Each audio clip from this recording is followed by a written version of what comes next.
দিয়াতের ক্ষেত্রে কয়টি গর্ভবতী উট দেওয়ার শর্ত আছে?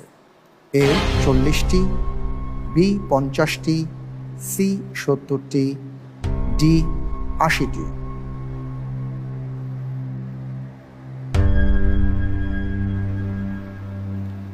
আমি ইন্টেলিজেন্ট প্যানেলের সহায়তা চাচ্ছি। আচ্ছা, ইন্টেলিজেন্ট প্যানেলের সহায়তা দেয়া হোক। সূরা নাবার আয়াত সংখ্যার সাথে উত্তরের মিল আছে। জি আলহামদুলিল্লাহ।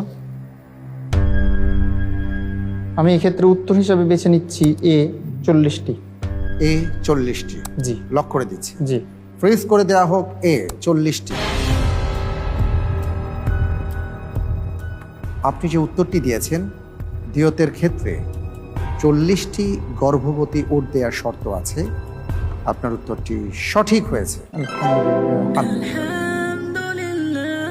শায়েক, আপনার কাছে আসছে এই ব্যাপারে। অনেকেই হয়তো দিয়াত শব্দের সাথে পরিচিত নন এবং গর্ভবতী উটের কথা বলা হয়েছে, বিষয়টি যদি আপনি একটু ক্লিয়ার করে বলেন।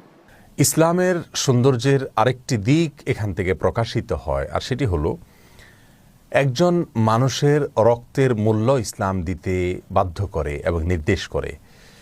কোনো মানুষ যদি অন্য কোনো মানুষকে হত্যা করে ফেলে, সেটি ভুলে হতে পারে অথবা ইচ্ছাকৃত হওয়ার সাথে সাদৃশ্যপূর্ণ হতে পারে অথবা পরিপূর্ণ ইচ্ছাকৃত হতে পারে।